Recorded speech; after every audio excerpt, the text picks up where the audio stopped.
Good morning from knitting at the Boxerville Homestead and the beautiful Pacific Northwest, where we have had sunny skies. Oh my gosh, it's just been it's been a beautiful summer. It's been sometimes too warm for me. I'm a 75 girl with a wind, and that's tops. And I have to be honest, I am looking forward to the rain if it ever comes. Just the shorter days, fall slowing down, it really is my favorite time of year. But I thought I'd just come out into the garden, which is a big part of us here. Is that not beautiful? Oh my gosh. And to kind of show you an update of how things have gone. Now we do plant in raised beds. We switched to this after I had to have back surgery. And it became more difficult for me to bend down really far into the ground. And it's actually worked out well for us. So volunteer tomatoes almost everywhere. In amongst the zucchini. They're really good. They come up every year. It's a little teeny tiny one that tastes like candy. I cannot remember the name of it, but they never really make it into the house because they're so good. We just nibble on them out here when we're picking or weeding. And as you guys probably know, with having raised beds, weeding really is not as big of an issue. I always put sunflower seeds in here, and you can see the zucchini is doing great. Now I learned a new method this year, and I need to get back here and do some more of it. On zucchini, squash in general, it can get a powdery mildew, and a lot of it is because of airflow. And also you will get better pollination rates because the bees are able to get in. And that is by nipping out. I'm just going to see if you can see ones that I've taken off. I've actually taken a lot off. Right down in here, these I've nipped. Anything that crosses, so I need to come out again and take probably these out, just so that there's activity and airflow. The beans are doing great. You can see the blossoms on them. There are actually little beans on them in a lot of places. I anticipate probably maybe 2 weeks and we'll have beans. Today is August 1st. This is my cucumber patch. And I have 3 different types in here. I can cucumbers off of this every year. It's very crowded, but it is a method that has worked for us. John had to put that gate up for me because our resident deer Hazel, 3 years ago now, annihilated my beans. So a lot of the things we have to keep napped off because we love her.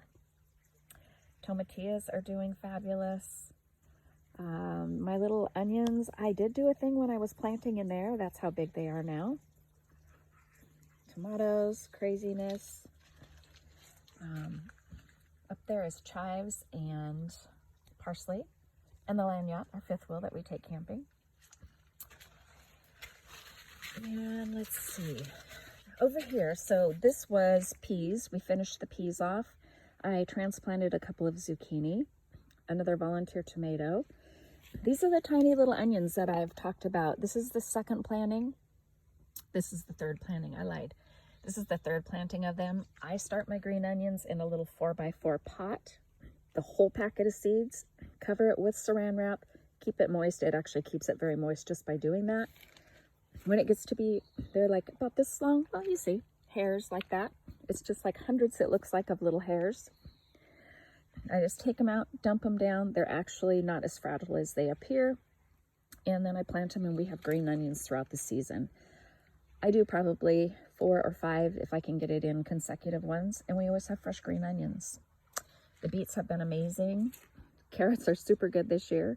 I'll put a clip in of Sophie and Chance. They, every once in a while, will give them a carrot to chew on when we're out working in here. They love them. Just cut the kale out, the last of the kale. I actually ended up with a cabbage weevil, I think it is. So I just got rid of them. I'm not sure what I'm going to put back in that area. I do have some volunteer potatoes in there that we've been eating. And over here, my red onions in the back that I started from sets. And these are Walla Walla Sweets. Getting down to the last of those, they're amazing. If you haven't had them, we buy them from Bulb every year. Now this is, except for the screens, but we use the screens a lot when we first start so the birds can't eat our seeds. Anyway, this is my, what do you call it? I don't know. It's my beans that we do every year. My husband got a little excited, I think, this year with putting poles in so that they would have something else to climb upon. But in probably 2 weeks or maybe 3, I would bet 2, usually by middle of August, this whole thing around is covered with beans, and so we can just go through. It's really wet now because I've been really giving a hard soak to the ground on everything. Oop, my foot just went in. But then it makes it easy to come through here and pick beans. And there are actually some little beans on some of these. I could have got it from the other side because I know where they are, but that would require me to get even more wet than I am right now. So that's kind of the state of the garden. The sweet peas I've been picking in. Our house is full of them. They're beautiful. They need another picking. I try to pick them every day, water them every day. That's what keeps them going so that they don't go to seed quite as quickly. I know they don't like the heat as much, kind of like me, but they've been really beautiful and we've enjoyed them in the home. John grows lilies. Let me see if I can give you a look of it. Hoop house is just about... I need to probably pull out because so much of it went to seed. It got so hot this year that things just bolted, which is unusual. But you can see some of John's lilies. Most of them are over on the other side of the house. There are whites, which I can't remember the names, stargazers, something else. And what I want to show you, and I don't know if I can get it in to focus. So this is our peach tree. And it is absolutely covered with peaches this year, to the point we think we're probably going to have to jack up some of the limbs in order for them to make it, because they're so heavy. I'll actually, oh guys, I'm sorry, that was probably really fast. Thought I would go over there because I see Chance and Sophie are over there as well. Tomatoes. And it's so funny, Sophie and Chance, they love them, and it's like they know which ones are right, and they will come and pick them off of there and eat them, which is fine with us. Wildflowers that are getting close to being done, but look at the lupin. Isn't that beautiful? Who doesn't love a daisy? They're so happy. Backside of the sweet peas, which really need to be picked again. And a lot of bachelor buttons, which was really my mom's favorite. These are some more lilies he just scattered in here next to the greenhouse. He said he had too many bulbs, and so he just put them in this box. Okay, so this is going up into our field. I see Chance and Sophie are up here. I do have more rhubarb, and I love to make, it's a strawberry jello rhubarb jam, but I'm allergic to strawberry, so I make raspberry rhubarb, and it is so easy. It is like the easiest in ever. I'm just not even kidding. So if you'd like the recipe, I would be happy to provide it. But I wanted to show you, look at these peaches. And it's called a frost peach. It was actually started by, I can't even think of his name right now, a man in Lake Stevens, Washington, which is close to where I live. Anyway, it is supposed to survive our Pacific Northwest weather, and it has. No, we had one when we lived at the lake, and it got huge, and I would can off of it every year. So, I know, isn't it just, it's just crazy. So, thankfully, so far, Hazel hasn't eaten the peaches. She has nibbled off leaves everywhere, as she has done. She did on the cherry trees when they had cherries, and the Gravenstein apple. This little tree, it's the first year I think it's going to actually survive. This has been in 2 years. See the cage? We had to hazel proof it because for 2 years she was going to take it to the ground. It's a mess in there with grass and stuff, but it's protected. These are the blueberry bushes that John and I brought from a piece of land he was clearing in Mill Creek, Washington, and they were going to just destroy them. They haven't produced very heavy this year, but the last 2 years they have. But there's a lot of new growth on them. And these are ones that we had when we lived at the lake and we moved here. And holy cow, have they gotten big.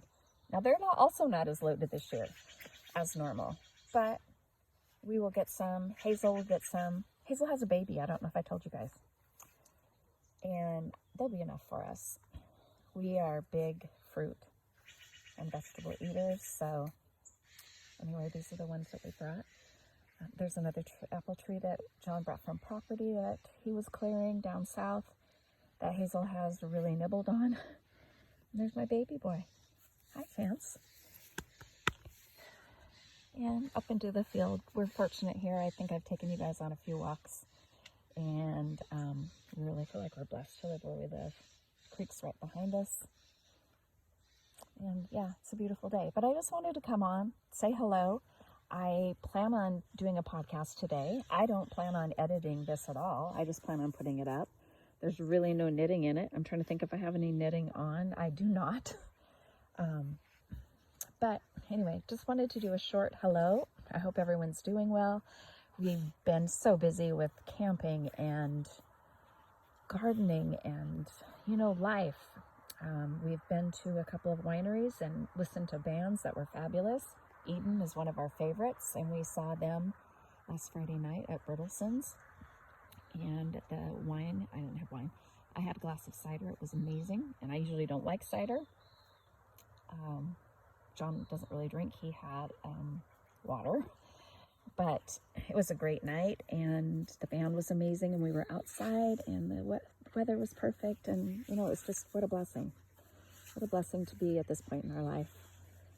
So, see these two? This is why I always say, if you're looking for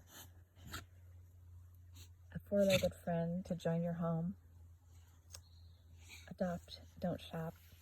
The life you save could very well be your best friend. And this is one of mine. Isn't he handsome? I love you, Chance.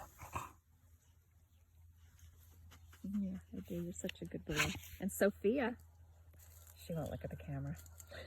Sophia, come here, you pretty little thing. Hi, Angel. She's just lovely. All right, guys. Have a wonderful day, and I'll see you soon with that actual knitting podcast. God bless.